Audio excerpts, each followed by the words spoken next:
This bugged me. I imagine it bugged you too as a Howard Stern fan, right? Yeah, I don't like this. I mean, it's if you know anything about Howard Stern in the last 12 years or so, you expect this. I'm not breaking news here. But this particular one really bothered me. I think if it was about almost anything else, I might have retweeted it, but like that's about it. Because we all know what Howard Stern is, what the Stern Show is at this point. The culture around trying to just hide from what they were, which is weird because there are moments where Howard will acknowledge it, like when Gilbert Gottfried dies or Pat Cooper or someone like that.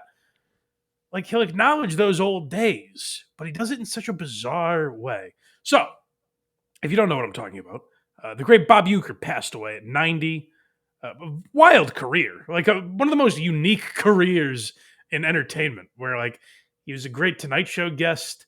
He was a baseball play-by-play guy. He was on Mr. Belvedere, like a bizarre resume he has. So a lot of people were tweeting out like the Norm and Artie stories of Bob Uecker. Let's start with one, shall we, from the Howard Stern Show. Yes. I call Bob Uecker the original Pat McAfee. He's a guy that like just entertained and was all over spread out in entertainment. Pat McAfee's really in his shadow. But yes, here's the I talked to Bob Uecker, by the way. Oh, did you? Did you see that? Yeah, was he mad? Whatever. Was he really? Was he? What do you mean? Last time I went on Letterman, I told a story about Bob Uecker. Yeah. And what did he say? Does he not remember it? He said, no. Was it a bad story? The story is, all right. Don't tell the story. Don't like. I don't care. Bob Uecker's 90. I don't care if he's mad. I love Bob Uecker. No, he wouldn't know it from this show. So they're talking about like the story that Artie told on Letterman about where like Bob Uecker, he said he called him basically an artist with the dump button or the cough button, where he would be talking and he'd say ground ball to short, then hit the dump button. You go check out the tits on that broad, and then go right back to over to first, one out. Like he was a maestro of being able to talk about the crowd to guys off mic, and so that's the story that Artie tells. Then Norm tells another story, which is what we're leading to here. This is the one I tweeted out from the Why You Laughing account as well. I enjoy this one. So the other thing he did, let me tell the one other thing he did, because this is amazing. Yeah.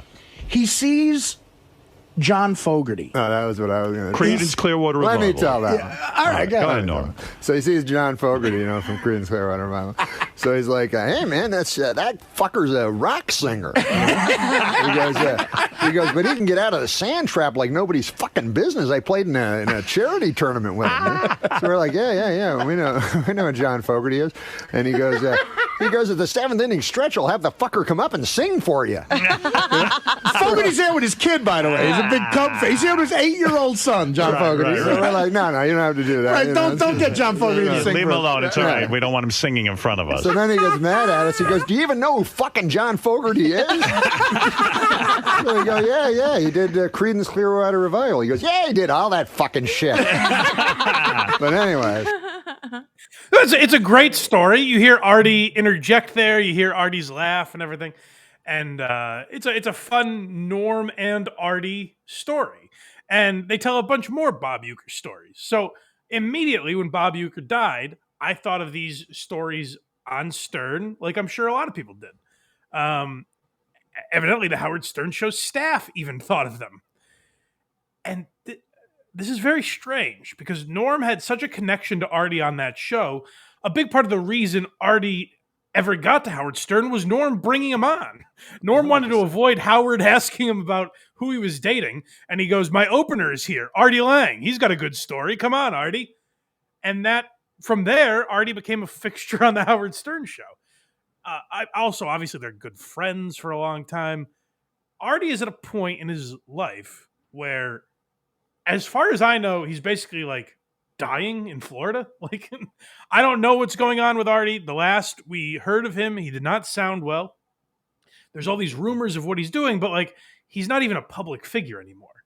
So I would think there's no problem with leaving that little snippet of Artie Lange that we just heard in this story. But this is how the Stern Show tweeted out. They go, "Hey, here's a great Norm MacDonald, Bob Uecker story. Rest in peace, Bob Uecker."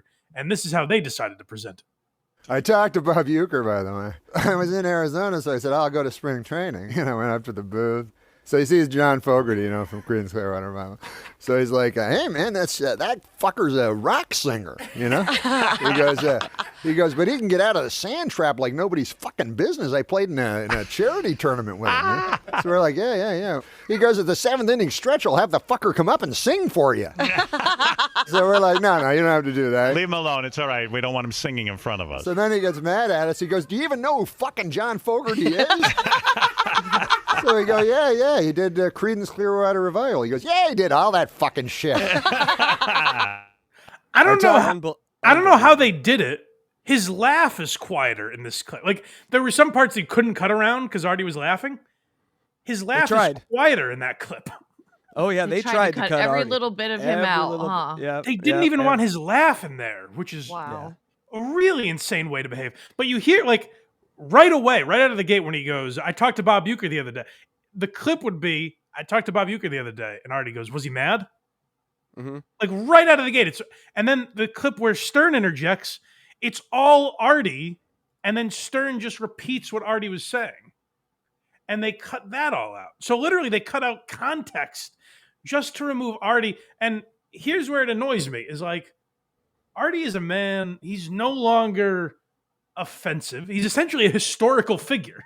Like, he's not performing comedy at all anymore. He has disappeared. And it doesn't seem like he's doing great health-wise necessarily. No. You can't just leave Artie in the clip. Like, that's where it's really disgusting.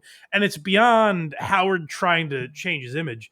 He's humiliated by what some people think is the best part of the show. Like, particularly me. I think if you're into comedy, I think Artie, and I mean like stand-up, I think Artie is probably your favorite part of that show ever. I would bet, I haven't done a lot of research about this, but I would bet there is a dividing line between, like, when people talk Jackie versus Artie or the Jackie era versus the Artie era.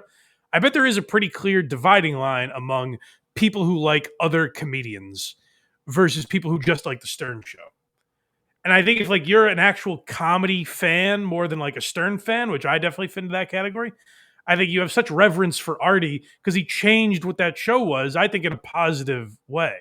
And to erase that is just, it's like sickening. It's gross to watch. It's a bitch move from a billionaire. Yeah. I mean, how much money do you need to have some fucking a spine and back the people that helped make you what you fucking are?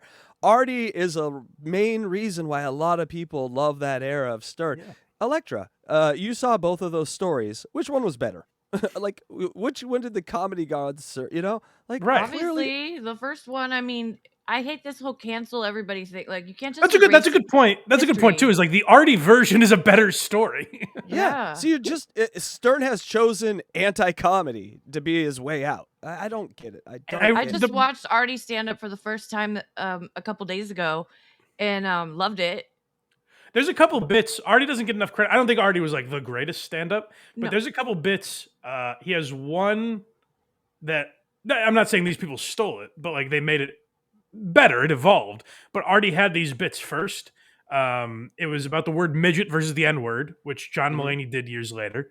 And the creation of the Special Olympics, which obviously Shane Gillis has a very famous bit like that. It's just parallel thinking. But it's like Artie did those years before those guys. Like, I don't think he gets enough credit for how good a stand-up he was. But not like, take that out of it. It's a better story, like we said. And also, who's going to watch the clip the first clip we played, and be like, "Oh God, Artie Lange was on this show? Sirius XM, I'm unsubscribing." Like, right? Who is it benefiting by editing Artie out? Howard. If any, but not even, because if anything, his old fans would go, "Hey, Artie." Yeah. Not his fans. Him again. Not his fans. Howard's ego. That's the only thing that's cut for. I'm convinced the only reason they hired the tapes team was to just soothe Howard's ego, cut out bad words, make everything like sanitized and boring. Like, what has the tape teams given us in these last 15 years? Nothing. Do you have any idea what Howard 101 is now? It's replays of the shows, and then it's specials. But what, like, do they ever play anything before 2013? in their history of Howard, they do, but it's as sanitized as that last clip was. So if you want to hear Artie or Jackie or anyone that used to work there, good luck. Will they edit out Art? They'll play clips and edit out Artie and Jackie? No, they just won't play those clips. They'll choose clips where they're not in. It's just a lot of like the stuff from like the past 5 years. Really, that's all it is. The stuff Sirius even want Stern's catalog then, if that's how they have to approach it. I mean, YouTube has it at this point. Sirius, Right. we have battled Sirius at Unboxing Eric tonight at 7 p.m. Pacific.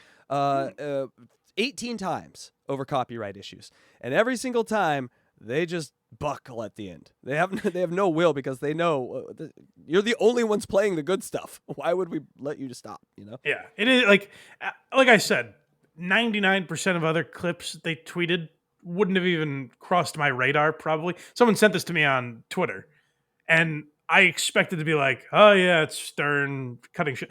But this one, for whatever reason, rubbed me the wrong way because there's nothing offensive that Artie is saying. Like there's no, it adds to the story, and Right. it really just was gross. And the suppressing the laugh, where you hear his laugh louder in our clip than you do in the Stern clip, like that's weird to me. Also, dark thought. If what you kind of hear about Artie is true, and let's hope it's not, but it's sort of like a dimension-y kind of thing. That's what we hear. We hear that he's sort of got, sort of a dementia problem. Do you want to go in and cut him out of clips where he's watching them and he's like, was I there? Was I? You're just fucking with him even more. And then he has no, like, God forbid something happens to Artie. Howard has no right to do one of these eulogies where he's like, Artie was a massive part of that show. People will riot if he tries to pull that. Go to blindmike.net for everything Blind Mike. Look at me. I did it. Kragers did it.